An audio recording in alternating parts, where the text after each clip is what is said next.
This is Haymaker Combat Sports. Hear it here, coming straight from the source. Only with the real, they ain't here to dress it up. Sweet science, MMA, you can get it all from us. Trust, 5 stars cause it's lava. And through the fight game, we can guide ya. Slick talking, putting them in caution. Passing all the guards cause the audio is awesome. What you waiting for? Spread the word, tell a friend. This the podcast where all of the discussion ends. When they start going strike for strike, this the show that'll tell you what you seen in the fight. They ain't playing on the mic, this a welcome to the show. Warm it up for the squad, Haymaker of the bros. I'm a bow wow, you can hear from the pros. It's Haymaker Combat Sports, time to roll. And welcome back to Haymaker Combat Sports. I am your host, EJ Reed, joined by my fellow hosts, Aaron Admire, Steve Johnson. Fellas, what's up? How we doing? Beautiful rainy Tuesday in Missouri. Yeah, it is pretty rainy. All three of us in Missouri too, so it's raining in our part as well. All day since the second I woke up. Yeah, it's definitely not weather, but hopefully people listening out there doesn't fall asleep on us. So, fellas, we had a card this past weekend. Before we get into it, I know this was your first card watching it at your crib, Aaron. How did that go? Good. It was a little midday card. You know, I kind of like those. I watched the prelims from home, and then I was out and about. I was like at the mall watching the main card. I was like walking through Dillard's yelling. I was like, man, Usman, man, what the hell? Oh, so you were out and about when you watched the card. Yeah. I was with my girlfriend. She was dress shopping, so I was on the man bench there in Dillard's and watching the fights. I must not be catching up with or keeping up with 80 proof as much as I should. I didn't know you made it official with the lady you were seeing. Yeah, we're going strong. That's what's up. Love is a beautiful thing. Steve, I know you were working during the card. It was a midday card. How do you get to consume the card? Oh, let's just say I had to go back to 1940s, 50s, listen to sports like it's radio. Oh man, I hear the crowd rolling. I miss it, but I had, trying to listen but falling behind. I was able to catch it, but in entirety, hurry up and get those YouTube free fights before they take them down, and I ended up getting a little bit of a lot of what happened this weekend. So you went back and watched like YouTube highlights? Yeah, if I can't see something in entirety like a card like this, I try later to hurry up and see it on YouTube before they take it down. Do you do YouTube because it's faster to watch the highlights there, or you just don't have like a link to watch the replay of the fight?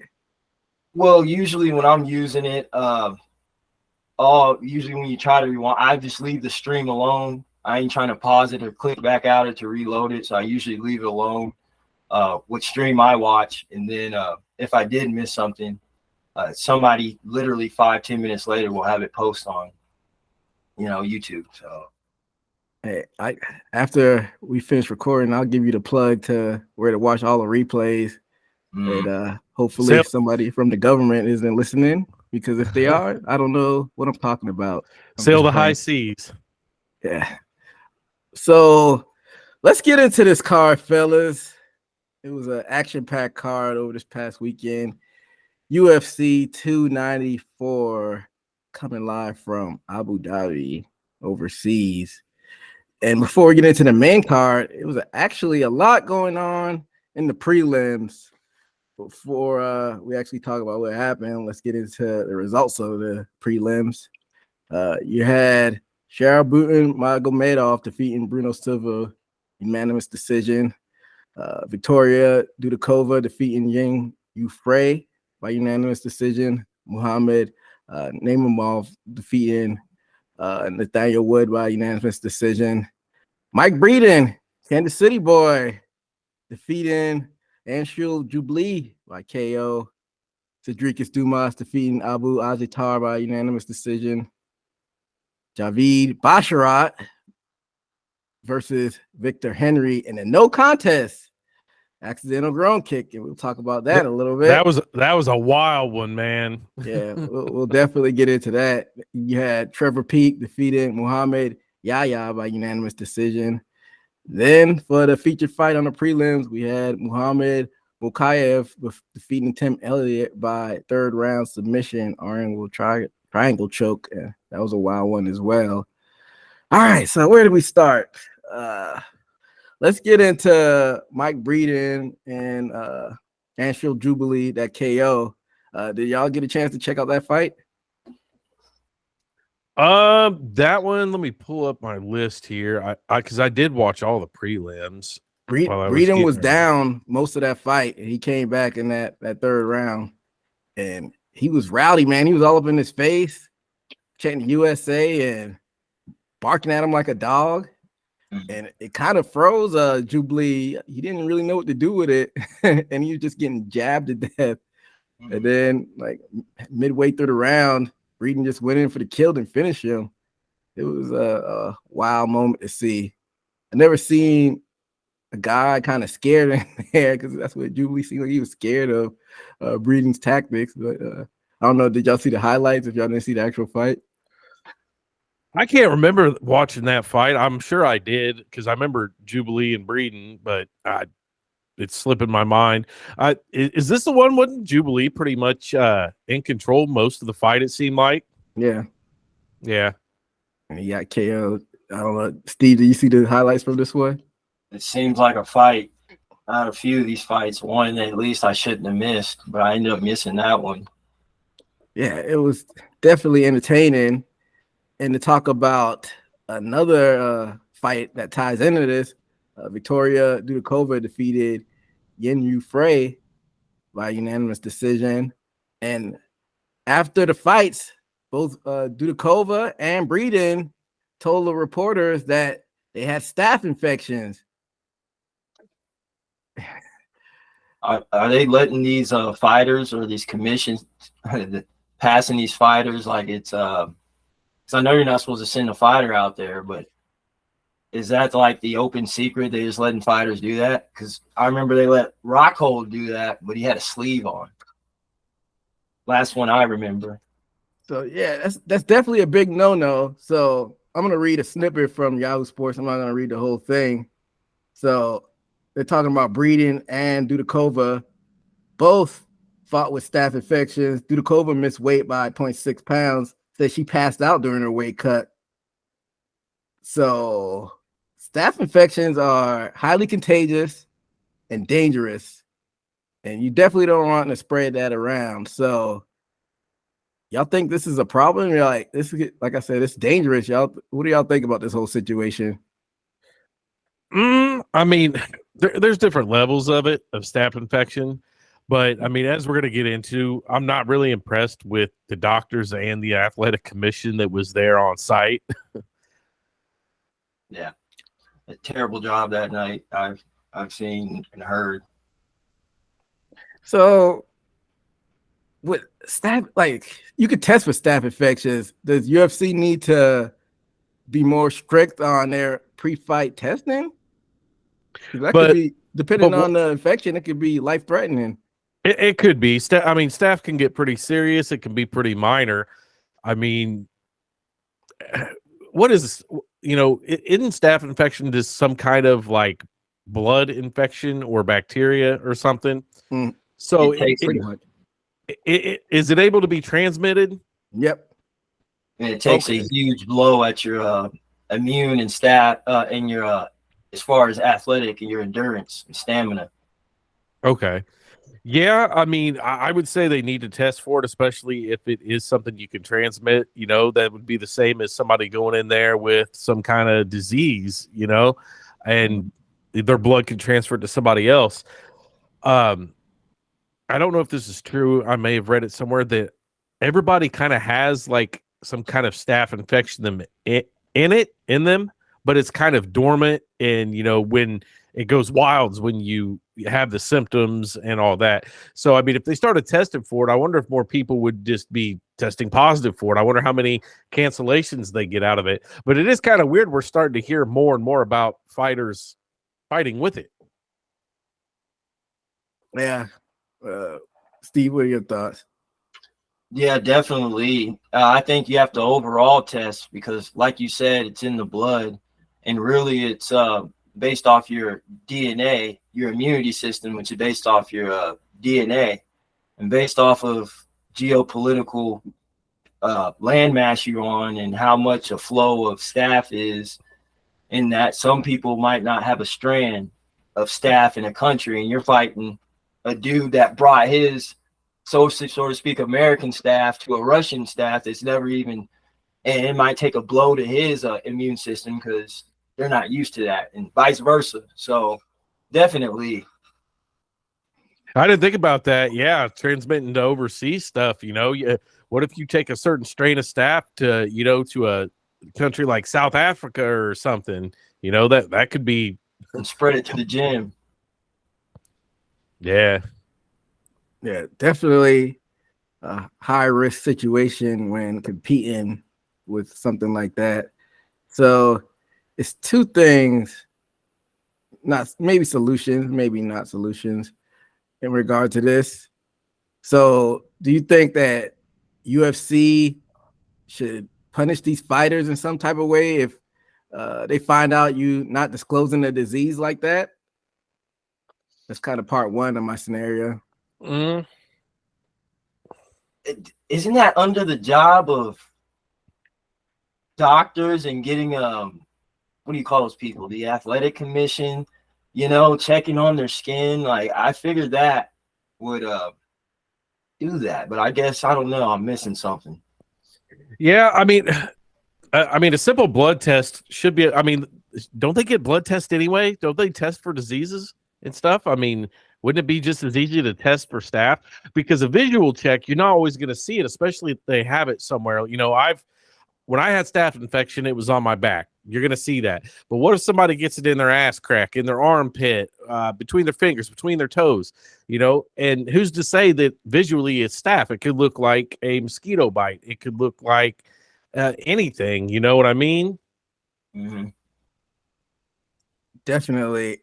So kind of the second part to my scenario, a lot of these fighters don't want to disclose injuries, diseases, because they're going to lose out and getting that check the show and check if you win.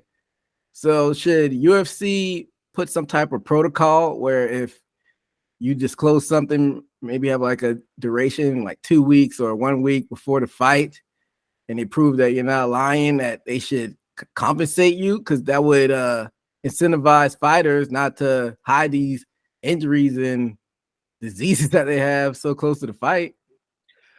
But we kind of went with that with Wonder Boy, similar. You know, it wasn't his pullout or a disease or something like that. But if it comes up right before the fight, the UFC, I believe, is going to say, why should we pay you? You're not fighting. Like, you should have prevented that or something. I don't know. I don't think that the UFC is going to pay somebody for dropping out. That it would be the same as a guy getting the flu or something like that. I don't think they really get paid. Maybe not like their whole check, but cover camp expenses for the people that helped you or something to that nature. Because, like I said, that could have been bad. Like you said, they're in a different country. Who knows what somebody could have picked up? So right. Yeah. It had to be like certain things. It couldn't be like ankle injury. We're not going to pay you for that, but something that's serious, they could like lay out the terms of what, you know, meets the requirements for, all right, we'll compensate you for your camp or something like that, because that's a pretty serious thing. Yeah, but then, I mean, then you're going to have people always taking advantage of it or trying to push the limits of it, you know. Then a guy comes in and says he got ringworm, you know, and they don't want to spread that.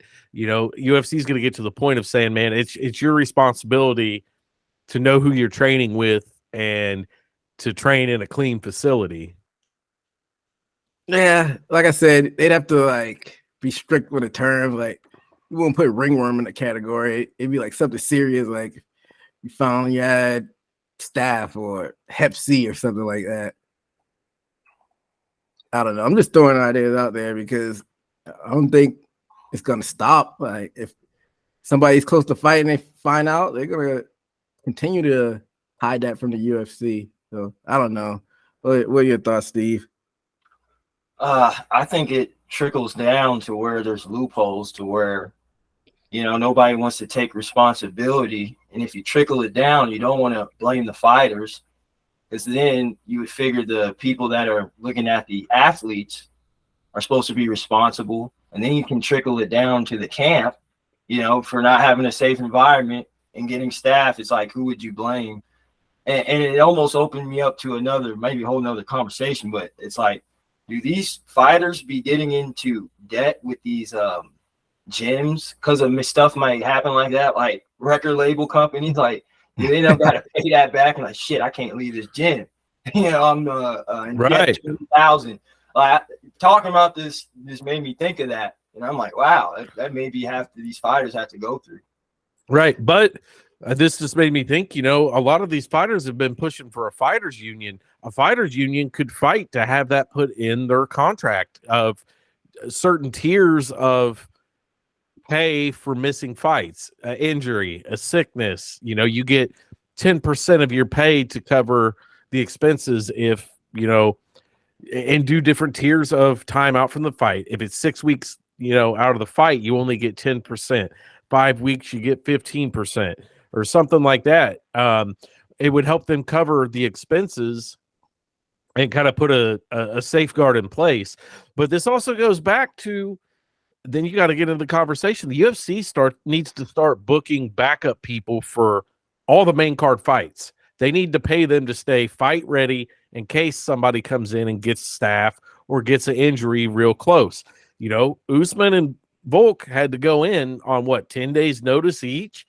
If they would have paid them, say, 5-10% of their normal salary to stay in fight-ready condition, we may have got better fights out of it.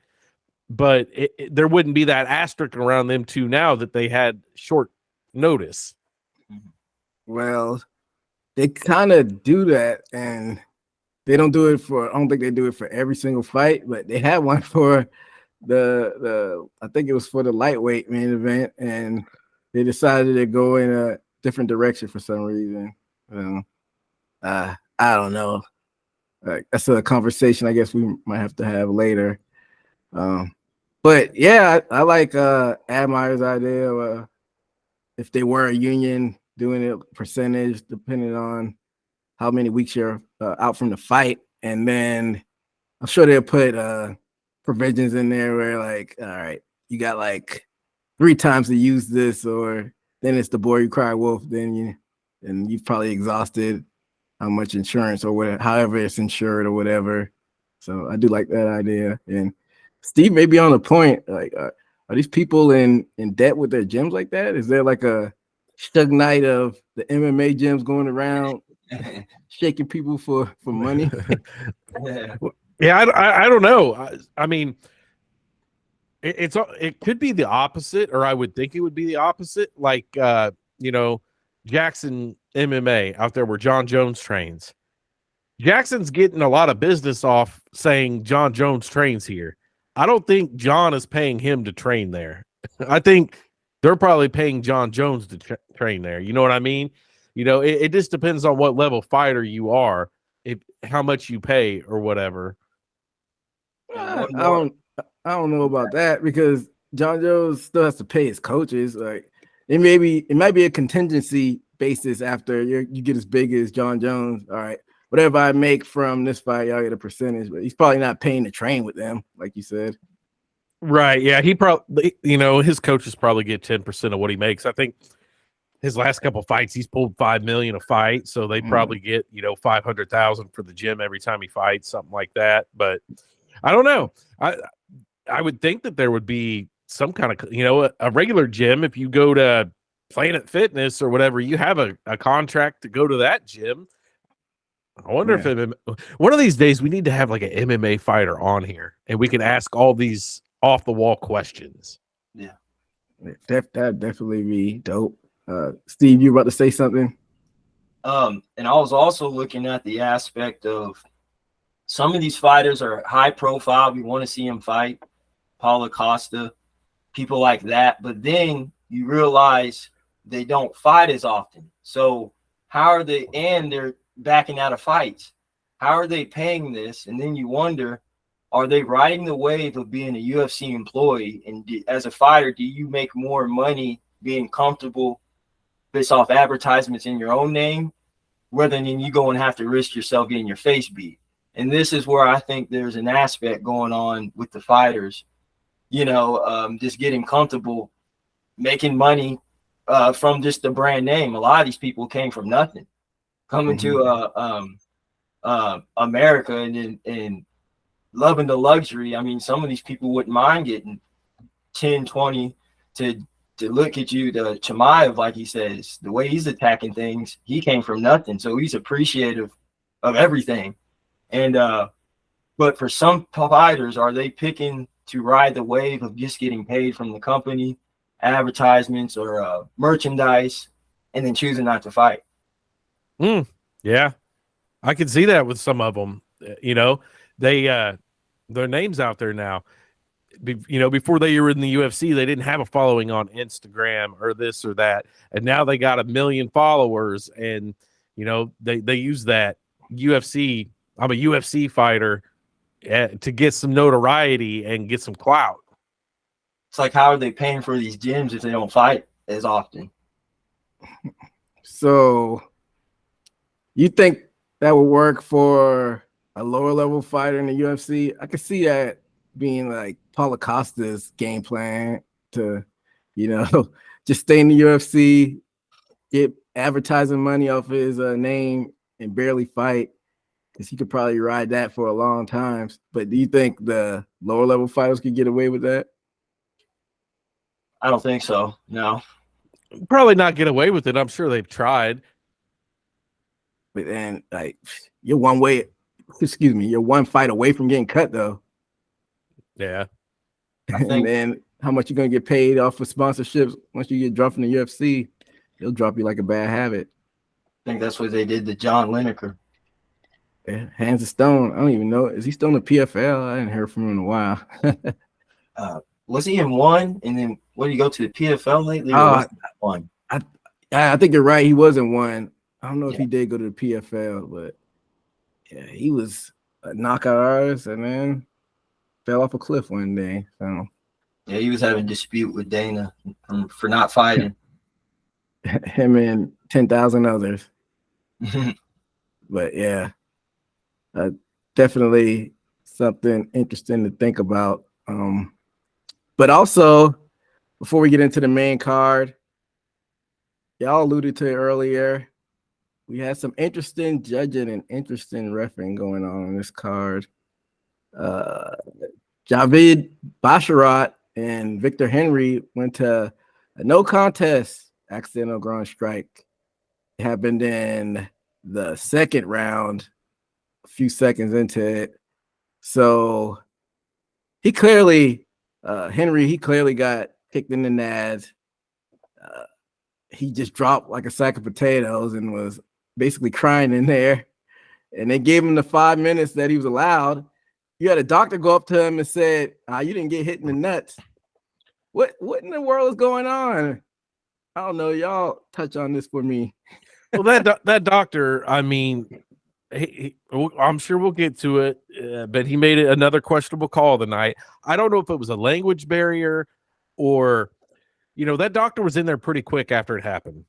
And the first time they showed the replay, I was like, no, he didn't get kicked. But when they slowed it down frame by frame, you could see that the kick went up under the sack, man.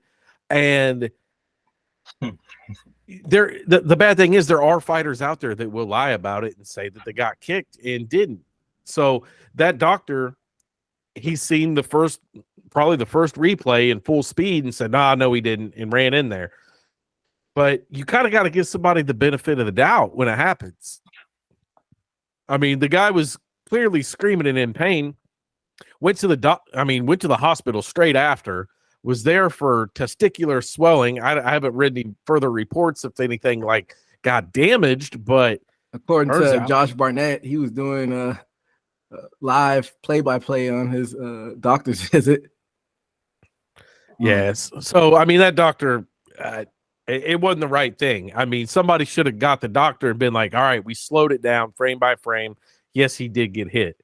Like, if I was a fighter that got kicked in the nuts and a doctor's telling me I didn't get kicked in the nuts, I'm fighting that doctor. On site. We're all guys here, so we know how debilitating that could be getting kicked in that area. And that's kind of a, no pun intended, it's a kick to that area telling me that I didn't get kicked in that area. Yeah, like, that's what are you doing? Messed up. What do you think about this whole ordeal, Steve? I think it's disrespectful to the fighter. Plus, I've seen that other people insinuated don't go to England and don't go to Emirates, United Emirates for a fight, and you're not of the culture, if you're not Muslim or from some type of fighting background in England, they'll be biased. And it seems like you said to talk about later on what happened. It was all in the favor of, people that weren't on that side of the world. And I think maybe that has a lot to do with it. Like, why would you blatantly see somebody got kicked in? And I don't know, was he winning? Did it look like he was winning? The one who got kicked in the nuts? I didn't get to watch this fight live, but I went back and watched it. I skipped right to the second round, so I don't know who was in control at that point. It was pretty even. I mean, as far as striking and everything, the kicker, Bashrat, he did lay a takedown, but it was pretty even fight. I mean, I would have loved to see it kept going. Yeah, I think it was like I say, maybe a little bit of bias, because it's just some things just don't make sense why you would give a fighter. Well, everybody saw what happened, and it's just give a ref call, or like I say later on, talk about a doctor call. It's just insane. It's like some things have to be accountable and asked about. Why does it have to be a no contest, especially the one who committed the foul, which is why we have rules. Yeah, it's just a bad situation overall, and I just feel bad for Henry. He didn't get his just due from participating in the fight and see if he could actually win the fight. That's no joke of a fly either. It's a long flight over there, and to have it end like that was not ideal for either person. So maybe I wonder if he can like lay out a lawsuit, if he has, records from the doctor that he was swollen and like damaged down there. That, I mean, they really just messed with his livelihood by calling it like that. Yeah, I mean, but I know, what would the lawsuit be for? They could go back and turn it into disqualification, but I feel like the intent wasn't there because he was trying to go for the thigh kick. Yeah, the intent wasn't there. I mean, they did rule it a no contest, which isn't as bad, but I just don't like the way it played out. Or sue to make that doctor just give an apology. That's it. I want an apology from the doctor. Yeah, just apologize. I don't know. Yeah, I don't know. It could be like some type of malpractice, maybe. Basically, said he was faking it. Yeah, that's why if he said anything else and called the fight, I wouldn't have any bias. But he's saying he faked it. Like, there's some other interest, I think. Yeah, definitely interesting call by the doctor. Maybe more stuff comes up about this whole situation in the future, so we'll keep our eye on it. But fellas, let's get into this main card finally. UFC 294. With the curtain jerker with this fight, we had Saeed Nurmagomedov defeating Muin Gafarov by submission guillotine in the first round. So round one, both guys came out working that leg kick. Muin pressured Saeed, which was a big mistake, and got caught in that guillotine, and it was good night, Irene. What were y'all thoughts on this fight? Yeah, I mean, I think this fight was like a minute long. Not a lot of strikes, they were trying, but I think Muin, he landed like one strike for the whole fight. I mean, it was just over quick. I mean, kind of a quick way to start off the card. I mean, just locked him up. Steve? I didn't get to see it, but like I said, that dude's from a country, I can't remember. Islam had a fight with him, and it was a straight up wrestling transition match. Like I said, I didn't know this dude, but I know they have crazy wrestling where they're from. I didn't see the fight, and I don't know if it was that. Let's see, what was it? What did he win by? Guillotine, first round. Yeah, like a minute in. Minute 13. Yeah, that's two people that from that country to where I see them boys don't play over there. So hats off to him. So I don't know if you could pull us up really quickly, Admire, because Nurmagomedov, the bantamweight version, not related to the Usman, the Umar, and the Habib. I think he's on a little winning streak right now. It might be time to up that competition. Getting in that top 10 range, maybe. I don't have his record in front of me. He's 18-3.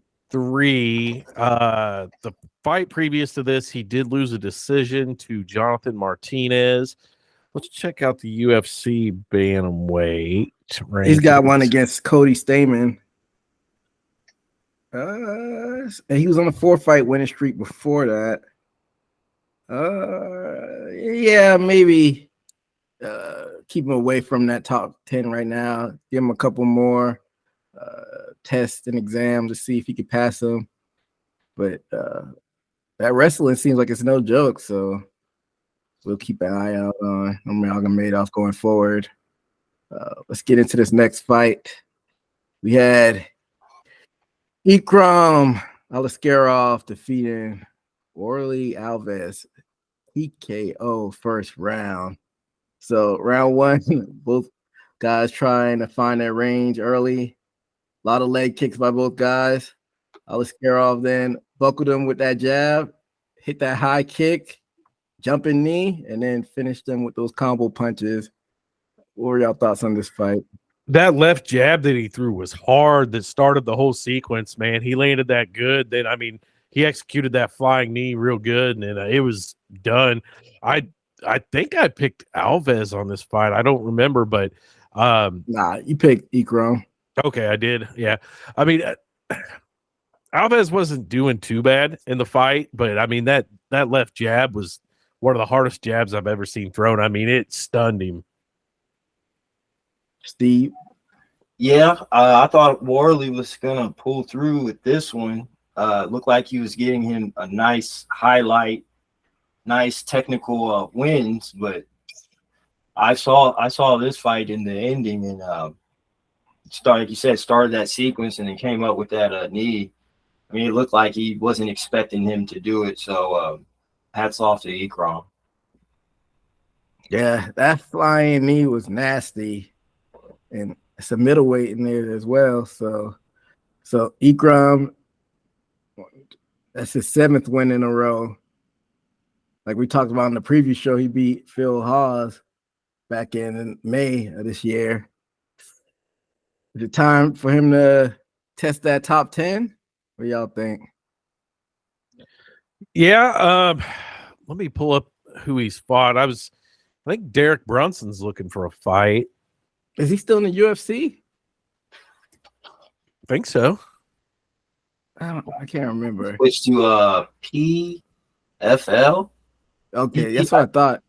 Did he? I think he went to the PFL. Yeah, he's tired of being the gatekeeper. He's like, getting out of here. Well, we're gonna have to take him out of the mix. They didn't take him off the list yet. I don't know. It'd probably be on his Wikipedia. Let's see. He officially switched over to the PFL. Yeah, he's over in PFL. So let's see. UFC middleweight rankings. So with the middleweight rankings, we got Brendan Allen at 10. Chimaev finally cracked the middleweight because he's a welterweight. He's at 9. Hermanson 8. Roman Dolidze at 7. And then you got Paula 6, Vittori 5, Cantonier 4, Whitaker 3, DDP 2, Adesanya 1. What about a Kelvin Gastelum? Yeah, I see him at number 11. Sure, why not? Why not? I mean, Gastelum was overbloated welterweight anyway. So It's literally going with softball. Top 10 at least. As 11. If Gastelum doesn't have a fight already. Or Chris Curtis, that wouldn't be bad. Yeah, I was just looking at Chris Curtis. That wouldn't be a bad one either. And that's if Chris Curtis doesn't have a fight lined up. So, I don't know. Yeah, he backed out of his fight like 3-4, like some weeks ago. He couldn't, somebody had to replace him. So. Oh, yeah, Chris Curtis? My bad. I might be thinking of the wrong. You talk Chris Curtis. He's the middleweight. I think he trains with Strickland. I think he's got that. I don't know why Curtis Blades popped in my head. My bad. Nah, it's Chris Curtis. Yeah, Chris Curtis. Oh, yeah, I can see that definitely. Yeah, we'll keep an eye out on what they have for him next. But let's jump over into this next fight, and y'all teased it a little bit earlier. We had Johnny Walker versus our guy Magomed Ankalaev, and this fight ended in a no contest as well, with a lot of controversy. So round 1, both guys came out working those leg kicks. Magomed stunned him with that body punch. And then that was a weird sequence because I'm not sure if Walker was playing possum because he bounced back right after that. I think he was rope-a-doping him, man. Yeah, because he got hit with that body shot and looked like he was hurt. Then he popped up with that flying knee. Yeah, he answered with that flying knee, and then Magomed got him down to work a little ground and pound. But then while he was on the ground, Walker was a grounded opponent. He hit that illegal knee, and they called the fight. And there's a little bit of lost in translation moment because it appeared that Walker could keep going, but they called the fight off. So I don't know. It was a weird sequence. I don't know about this fight. I don't know if it was a lost in translation. I don't know what the doctor asked Johnny Walker, but it seemed like Johnny Walker answered the question wrong, and the doctor was like, no, he can't continue. But to me, he was clearly fine, and then continued to try to keep fighting, even with everybody else in there. And even Dana White had to come in and settle him down. I haven't seen a TikTok of Johnny Walker outside the stadium, still in all of his fight shit, no shirt, like out in the street. Like, that's I have crazy. No idea. And I haven't read anything. Somebody needs to find out why this doctor stopped that fight. Well, Dana, I either think Dana or Anik said, they said, where are you? And I think Anik or one of them, Dana said, and Johnny Walker replied, the desert. I guess they called the fight off. I mean, Portuguese is his native tongue, so maybe he couldn't, reel it off as fast as he needed to. And like I don't even know like the official name of the country is the United You said it earlier, Steve. It's the United I think Emirates, right? I think the full United Arab Emirates, but I don't know for sure myself. I say United Emirates. Yeah, I The think it's UAE. the Yeah, United Arab Emirates. And I mean, if you speaking Portuguese and they ask you that, how are you supposed to reel that off as fast as you could? They needed to ask a more simple question if that's the criteria they're gonna use to see if he can continue fighting for it. or train these referees to have simple bilingual communication. Not bilingual, that's two, multilingual communication.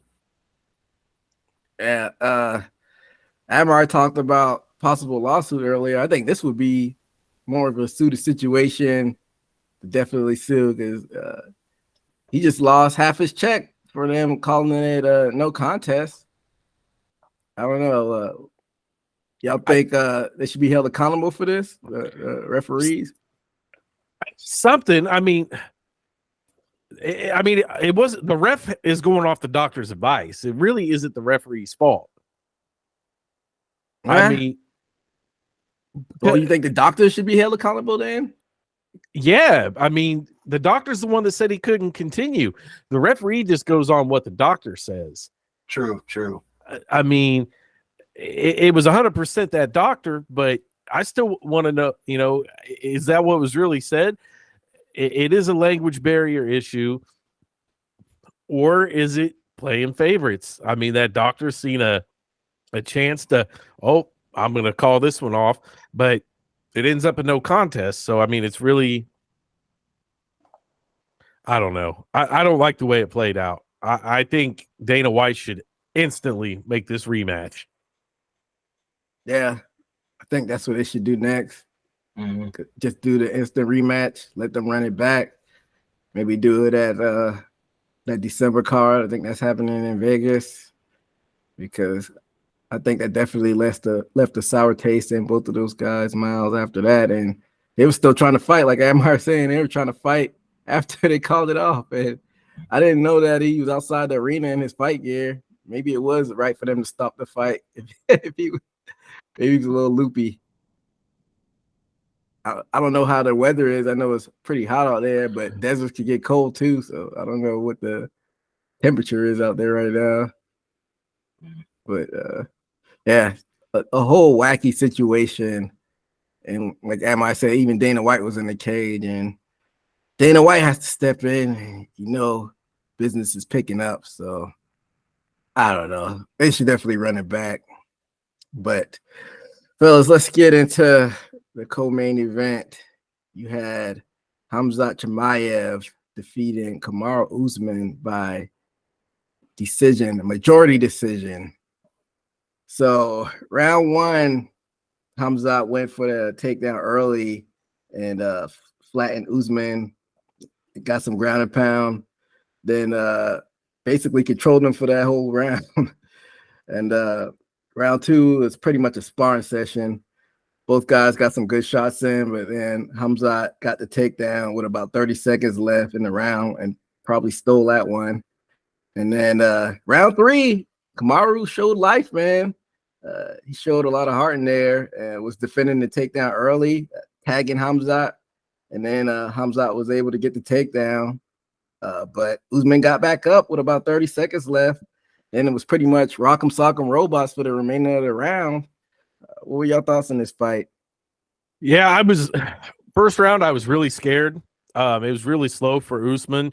I think a judge even gave him 8 on that round. I don't remember the exact scorecards, but I think it was pretty bad. I mean, the striking was like 60-5 in that first round.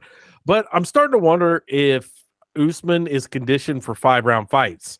So if you look at his striking by round, first round he had 5. Round 2, he had 12. Round 3, he had 41. He was building up there, and I'm wondering if just mentally, muscle memory, everything, he's used to going, more rounds than that because he's been in his share of 5-round fights. Me and you were messaging back and forth during the fights. I don't know. At first, I was like, I think it would be the same outcome if he had a full camp. But then I'm like, maybe not. That is short turnaround. That's over there in a completely different time zone. I don't know that his body had enough time to acclimate to that. I think, to be fair, Usman did them a solid. I want to see this one go again. If Chimaev couldn't beat him on short notice that bad and took it to a decision, it was getting close towards the end of the fight. I think they owe it to Usman to let him do it on a full camp. Steve? I can see that. And if they don't, I can definitely see you're going to have to fight Paulo Costa, which is people consider a true middleweight. But as far as the fight, I didn't expect him to get controlled that much. And that's why I guess a wrestler who knows a good jiu-jitsu game, because I was going off of Gilbert's fight with Chimaev, and I thought Kamaru would perform better. But like you said, he picked it up in the third round, and I think also Chimaev starts to gas out either in these 3 rounds. I don't even think he had or he was gassing out in the so to speak, the Gilbert fight, his first 5 round, I think. It looked like he was running out of gas, and Kamaru was rising up the hill on him. And a lot of this card caught me by surprise. Of course, it was the Abu Dhabi one, trying to catch the time and the switch up, and then I'm waiting for the co-main, and they're saying 3, and I'm like, oh yeah, I guess it is a 3. So I think that has a lot to do with it. Mindset, muscle memory, building up off a 5 round instead of a 3, because it looked like Kamaru was going to turn it up. But as far as Chimaev, like I said, people can argue he fought a welterweight and hasn't for real fought a middleweight. And I know we'll talk about it, but does he deserve a title shot? Nah, he's only ranked number 9 after this, so I think you gotta ease him a little bit more before you throw him in with the big dogs. But yeah, I to me, just me personally, I think this fight showed more good about Usman than it did Chimaev. Definitely. I mean, Chimaev, if he's this big bad wolf that I've even said he is, and everybody else claims he is, I think he should have handled Usman a lot better than he did. It was a pretty dominant win, but it wasn't that dominant. And Usman was making the comeback towards the end. I'm not sold all the way on Chimaev yet.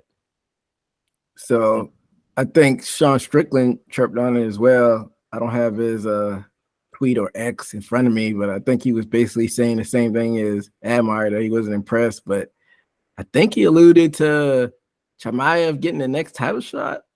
I'd have to go back and look at it, but if he is, I don't think that's right. Nah, I mean, Chimaev he hasn't earned it, in my opinion, but also I could see the UFC doing it. They want to rush him to the top, and that whole middleweight, you have all them guys that have fought each other already pretty much. You're running back a lot of fights, so I think they want some fresh blood up there as well. But you got DDP right there, though. And that's the fight that I want to see. I want to see DDP and Strickland. I mean, they were talking about running Adesanya back, but I think Adesanya said he's going on a hiatus. Yeah, So, I think he is. I don't know. I don't think Chimaev's ready. I don't think that he proved anything in that fight. He fought Usman, who's had some bad luck lately, short notice, all that, and Chimaev got a decision. so one judge had it, I want to say a 28-28. I think he had Usman winning 2 rounds and maybe a 10-8 round. Y'all think Usman won 2 rounds? No. Those 2 rounds he was getting controlled from what I've seen. Yeah. No. I mean, maybe the last round he won. Mm-hmm. Maybe. Just a maybe. but I could see a 10-8 in the first round against Usman. Yeah, definitely that 10-8 round. So I don't know what that judge was seeing. Maybe he wasn't giving credit for that control that Chimaev had. A lot of judges are only giving points for damage, but I had all three for Chimaev. And I don't know, that third round, possibly the Usman, but that's about it. Yeah. So we'll get into the fallout and the implications once we talk about the next fight. So let's get into this main event. We had your defending lightweight champion, Islam Makhachev, defeating your current featherweight champion, Alexander Volkanovski, first round KO. So round one, Volk defended that early takedown, and that was pretty much his only highlight, because after that, he got hit with that high left kick and finished with ground and pound. And it was good night, Irene. I think this is Volkanovski's first time ever getting finished, ever, I think. I know he lost a fight prior to the UFC, but I don't know if he got finished. So what were your thoughts on this fight? Yeah, this was brutal. It wasn't really the high kick that did him in. If you watch the replay, I was at Twin Peaks for this fight, and Makhachev. Oh, looks like we have lost Admire, but Steve, what were your thoughts on the fight? Shit, I clicked the wrong button. He's back. I clicked the wrong button. My bad. No, the high kick was good, but what really hurt him is Makhachev had him up against the cage, and Volk's chin was on his knee. So as Makhachev was hitting him, he was drilling him into his knee, and that's what sent him out, man. Like, that was brutal, and he took a lot of extra shots on that. There's not a fighter that could have survived that. I mean, his face is resting right on his knee, and he's getting hammered down into it. It was. So before I get in your thoughts, Steve, I just want to correct something I said earlier. So Volkanovski did get finished in that fight. He lost outside the UFC, but it was back in 2013. He got TKO'd by some guy named Corey Nelson. So I just wanted to correct that. But Steve, what were your thoughts on this fight? Well, giving hope and faith on he can bring something from this full camp fight.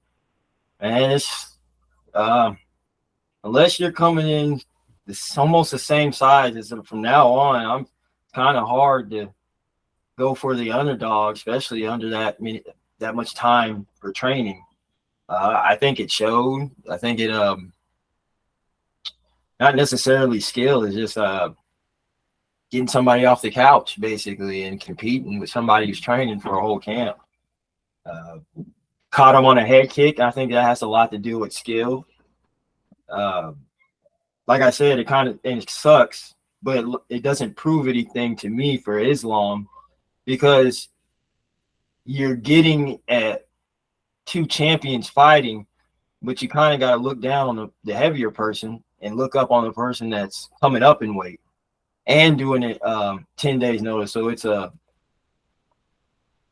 win-lose for Alexander, but Islam, it's like a lose-lose. You're still in the same spot and no legacy gain, I guess. So we talked about this on the pre-show, and I want to bring it up again. Now that we see the outcomes from both the main event and co-main event, like I asked in the pre-show, what were the benefits of putting on these last-minute fights with such notable fighters and fighters of higher caliber? Because we talked about the upside. If Usman and Volkanovski won, that'll look good for them. But, you know, the other side happened for both fighters. Both fighters lost. What was the point of putting on these fights? I'll start for you, Admire. Well, I mean, I think the UFC kind of went with the first taker that took it. I heard that they tried to get Strickland in there to fight, and Strickland turned it down. He didn't want to take it on short notice. Why would the champ, go against Chimaev on short notice? So I think Usman's the first one that actually accepted it. They probably went down the line to see who was available. I heard Usman got paid like extra like 25% of his normal purse to fight. This is what I heard. Don't know if it's true, but I mean, pretty good payday for him. Not a lot to gain for him. He's probably thinking if he got the win, it would fast track him back to the title shot. So I don't know a lot of gain for him. I know what Volkanovski's going for. He's going for another belt, another weight class, and that was his chance. And he's a straight up athlete. So he thought that he could do it. I thought that he could do it. My money would have been on Volk. So there was a lot of risk for both of them, and they both came up short. Part of me says run both of them back when they have a full camp, but I don't think the UFC brass sees it that way. I don't think they're going to see it that way. No, definitely don't run that, especially the main event. That'd be the third time. You have to let that breathe a lot of time before you run that back. Right. And both times that they fought was at lightweight. Is that right? Yeah. Is there any chance of Makhachev getting down? Nah, he's too big. I thought so, but I was like, that's the only way to really make it fair or interesting to shake it up is to have Makhachev go down. But if not, then Volk's going to have to do a lot to get that fight again. So, Steve, I'll ask you the same thing. What was the point of putting on these last-minute fights of such high caliber fighters? Well, I guess to me to save the card, and but to me, although it was a 3-rounder, but for what it is, and try to save it and bump things down to 3 instead of 5 for that, because they usually do a co-main 5, right? Nah, only if it's for a title. Okay. Or if you're Nate Diaz, can get special rules made for you. I think this card a lot, just to me as a fan, makes me something to save and to fill in the void. I think a lot of the fights, the main and the co-main, was kind of a dud to me, climactic dud. I thought I was going to get a lot of fireworks with Kamaru and Kazmat as far as, wrestling defense. And like you said, we saw him kind of turn on in round 3 and the fight was over. This one, for what it was a nice performance as far as KO, but what we got to watch now. It wasn't as exciting as I wanted to. And man, like I said, it was to save face, to fill in the void for a paycheck, I guess. Well, and I'm pretty sure that part of the UAE, a company over there owns part of the UFC. I can't remember the name of the company, but when they did the first big sell, what was it, 3-4 years ago? No, that was like in 2016 or something like that. Was it 2016? I think that company that bought them was part of the UAE, and I think it's like, hey, we don't want to disappoint. We only go over here once, maybe twice a year. We can't let this go. So I think the UFC wanted to make sure they put on a show. So I'm sure they threw a lot of money at Volk. And like I said, the Usman thing, I heard I think he makes anywhere from $500 to $8,000 a fight. And I think I heard that he got 1.2, maybe 1.5 million out of this fight. That's a pretty penny. So I guess it was worth it for Usman on the financial side of things. But as far as, records and, having your fighters look good, I think it was not a good look for everybody. The only thing people that it helped were the UFC, just so they could put a card on. Because like Steve talked about earlier, if you're Makhachev, you won, but it just looks like you beat a fighter that weighed less on the last minute. So you really don't get any credit for that. And if you're Volkanovski, you just got another loss on your record, because the fight fans, we know that he took it on last minute, but if you're just scrolling down his record, you're just going to see it as a loss. Nobody's going to remember in a year or so that he took it last minute. The same for Usman. Now you got 3 losses in a row, and then people won't remember that you took it on last minute. So I don't see it being a positive on the winners or the losers. It just helps the UFC so they don't have to cancel the card and they get that ESPN money. But I think I have a solution.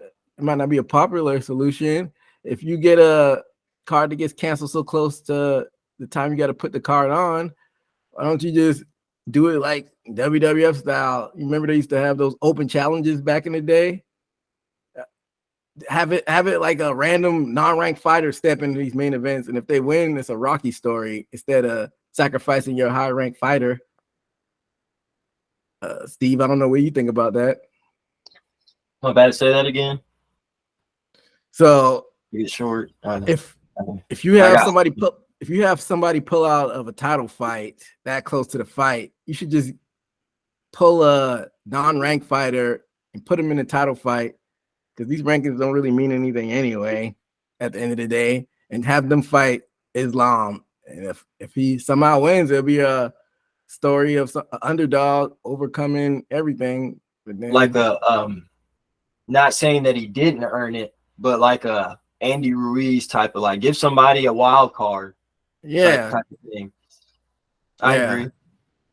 Instead of sacrificing the number 1 ranked guy or a champion in your other division, pull a lower level ranked guy or maybe somebody that's not ranked. I think they did it once for it might have been Mighty Mouse that did it. They put like a last minute replacement that I don't even think was ranked. Yeah, that is true. I can't remember what exact fight it was. And then I know TJ Dillashaw, I think he was ranked, but I don't know how high he was ranked when they put him against Cejudo? Nah, not Cejudo. Barral, hitting Barral. Yeah, that's right. That's right. Yeah. I want to say he was lower ranked at the time.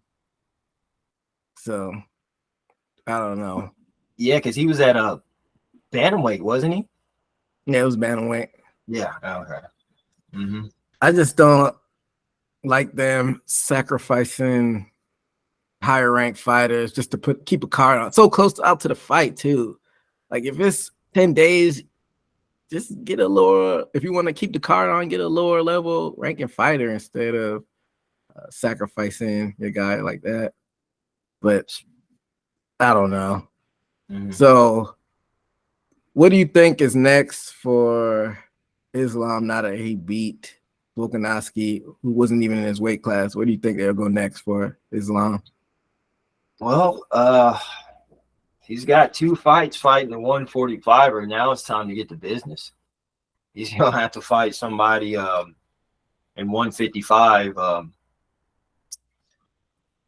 what he hasn't fought nobody a real lightweight, has he? Yet it's just been Volkanovski, hasn't it? Yeah, that was his first title defense, was Volkanovski. I think when he starts fighting that top 5 of actual lightweights, I think he's gonna not get a long streak. That's my honest opinion. I see a mirror of what could be taught him, but I don't see total dominance based off of Volkanovski. His first fight was, surviving. So we had Charles Oliveira, not to be confused with Alex Oliveira, who I accidentally mentioned last the preview show. We got Charles Oliveira, who dropped out of the fight. And you got Justin Gaethje, who just had a big win over Dustin Poirier. Who would you give the nod out of those two? You know what? I forgot. Islam did fight Oliveira, didn't he? Yeah. Yeah, he beat him. Yeah, he beat him. So that's a good test, but that's just one. And I feel like he needs to fight somebody else. Who's behind Oliveira? I think it's Gaethje. I can see Gaethje could be a good fight. That's one in the chamber, and like I said, there's a few more fighters on that top 5. Like you said, Poirier. So I think Poirier still is ranked in the top 5. You have Charles Oliveira at number 1, Justin Gaethje at number 2. Then you have Poirier 3. Neil Dariush, number 4, and then Iron Michael Chandler at number 5. Gaethje is the freshest, and so I would say him, or the most firefight, Chandler. I'll say those two. Whether if Chandler deserves it, maybe not, but that would be a hell of a fight. But Gaethje, I think, should be the next in line because he hasn't lost his last fight. And it wouldn't look good if somebody lost their last fight, get a champion. So you're referring to Gaethje, right? Yeah, and as far as like everybody else is still on a fresh loss. So you have he just beat Volkanovski and he beat Oliveira. So you have a bunch of guys he hasn't even faced yet in that top 5. Dariush just lost. Yeah, he did. So who would you have him go against out of Charles Oliveira or Justin Gaethje?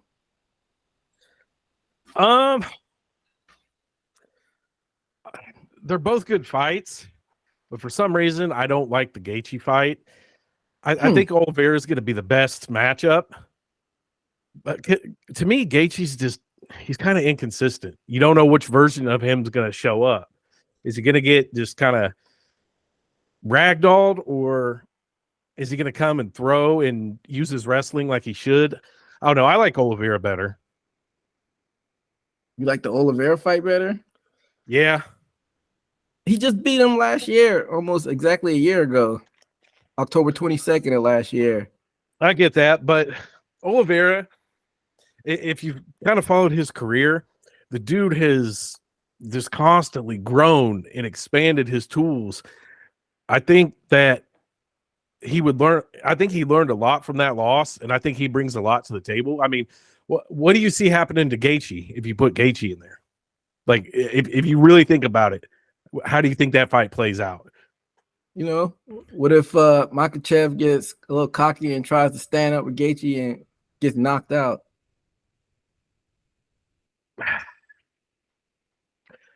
I don't think he would, though. I mean, I think Makhachev goes right in there, takes Gaethje down, and just pretty much controls him. And Gaethje, I mean, I don't know what his belt rank or anything like that is, but I don't think Gaethje's going to be working submissions from the bottom. You know what I mean? At least Oliveira, if Oliveira gets taken down, he's going to be throwing up, trying to get the triangle, grab an arm, you know, get around to an ankle lock, something. I just think that Oliveira is the better matchup. So basically you're saying that nobody could probably touch Makhachev because I don't see how it'd be a different fight than last time. But at least with Oliveira, there's always that chance of a submission, though. Who else is up there? Who just lost? Dariush? Yeah, Dariush lost. Poirier just lost to Gaethje. You got Michael Chandler. What was it? Michael Chandler's last fight? I can't even remember. It's been a while because he was supposed to fight fucking McNugget. He lost it, though. Was it the Poirier fight or the Gaethje fight that happened last with Chandler? Either way, he lost his last fight, I want to say. Or was it the fight with the Tony Ferguson fight? Was it the Tony Ferguson fight? So Chandler's last fight was the loss to Poirier. He beat Tony Ferguson before that. And then before that, he lost to Gaethje and Oliveira. So, yeah. I mean, Chandler's not really in a position to fight for a title. I mean, how are you going to give him a title shot coming off of a loss? But the UFC kind of does owe him too. But I know he's on ice. It's going to be Chandler McGregor, UFC 300.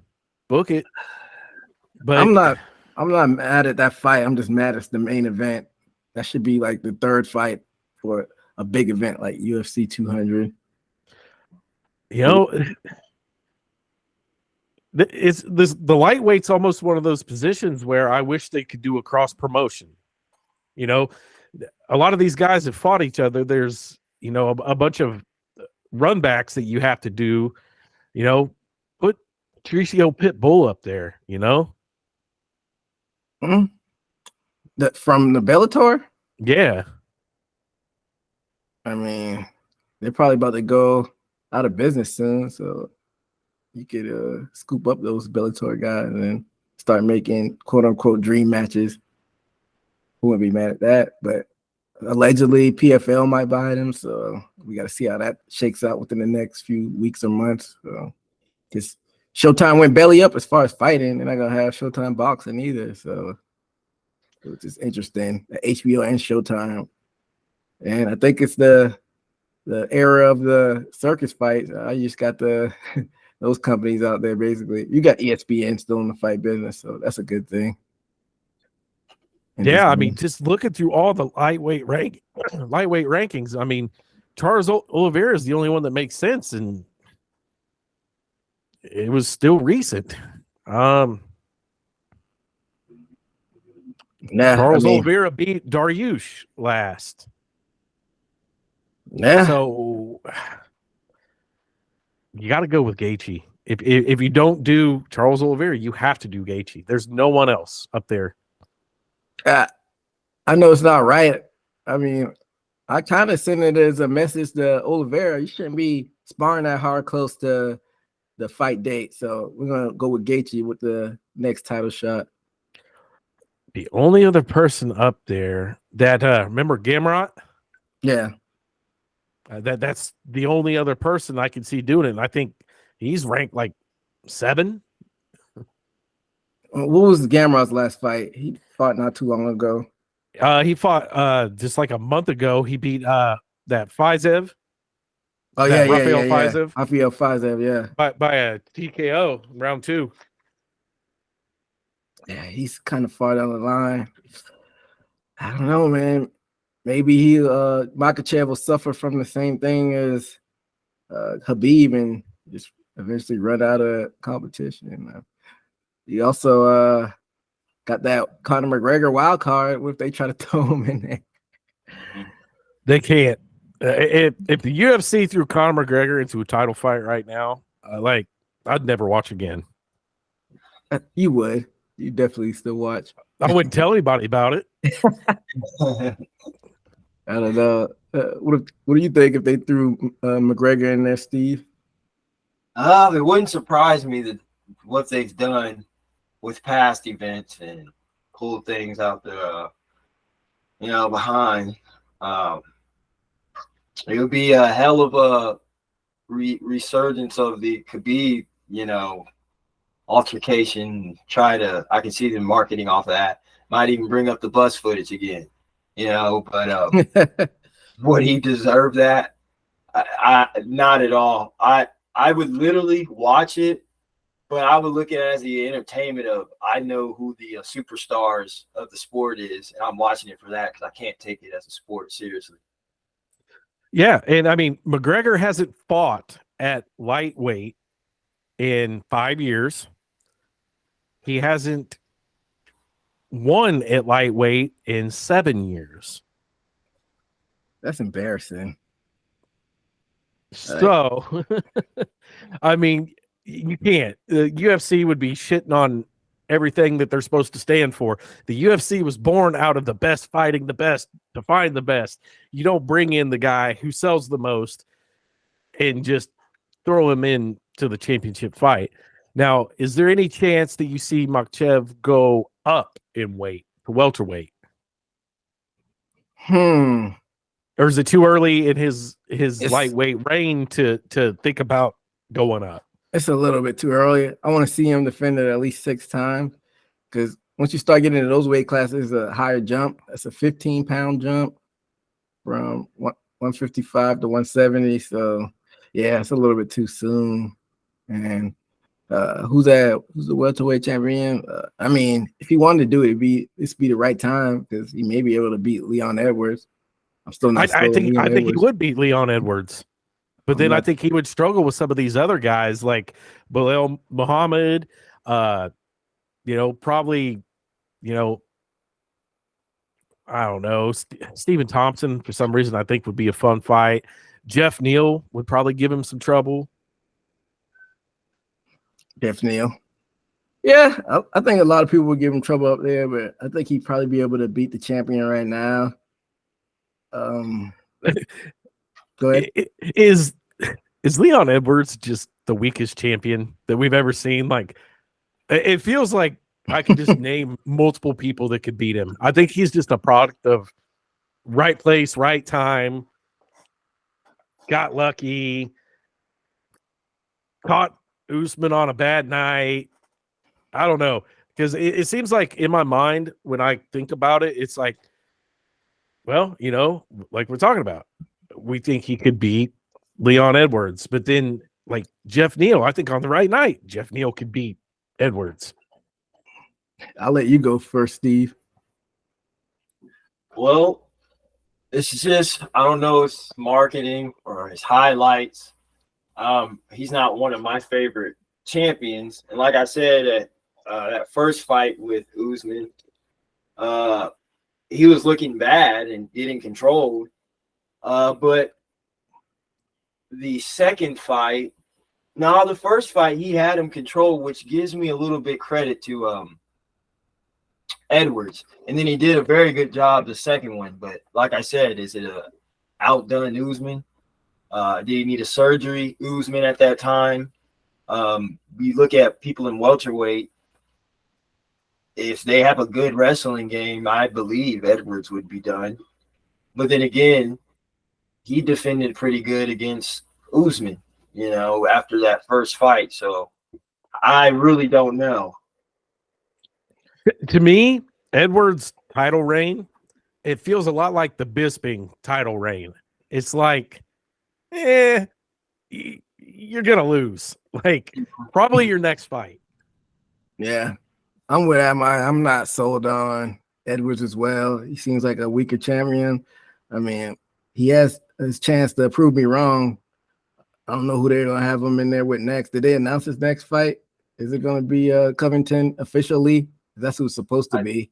I think so.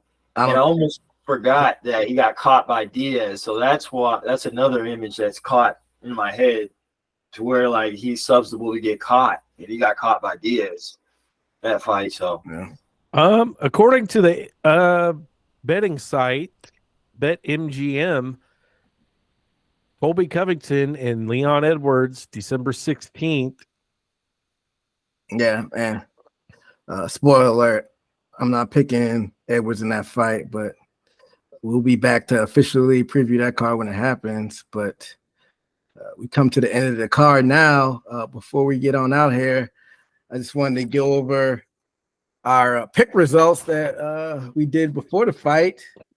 So Admire went 2-2 because there was a no contest. So we had to throw that Walker fight out.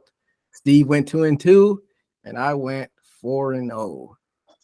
And that brings the year total to me being 24-14, Steve being 20-18, and Admire being 15-23. And not to forget Jay still stuck at 7-7 because he's been missing fight. But I pulled out ahead. Admire, you got some catching up to do. You need to start putting some money down on your stuff, man. You would have cleaned house on a parlay, man. Yeah, I didn't even think about it. Maybe the next fight. I just had a feeling, man, as far as those last two fights, taking last-minute notice fights, I had a feeling that both of the guys who had camps were going to win. So, like you said, I should have put money on it. But, oh, well, maybe next time. But that'll bring us to the end of the show. Before we get out here, we'll be doing a post-fight boxing episode for the Fury and Ngannou fight this weekend. And then we'll be back for the MMA show with the preview and review show for UFC 295. We got a big one, fellas. In my opinion, the GOAT, John Jones, and his possible last fight. We don't know. Versus probably one of the best heavyweights of all time, and Stipe Miocic. So that should be a fun one to preview and review. But that'll bring us to the end of this episode of Haymaker Combat Sports.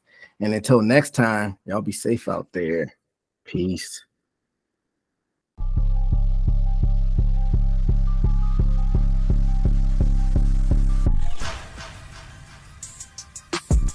to take down, ground and pound. That was from the top. Heel hooking on more plot to leave you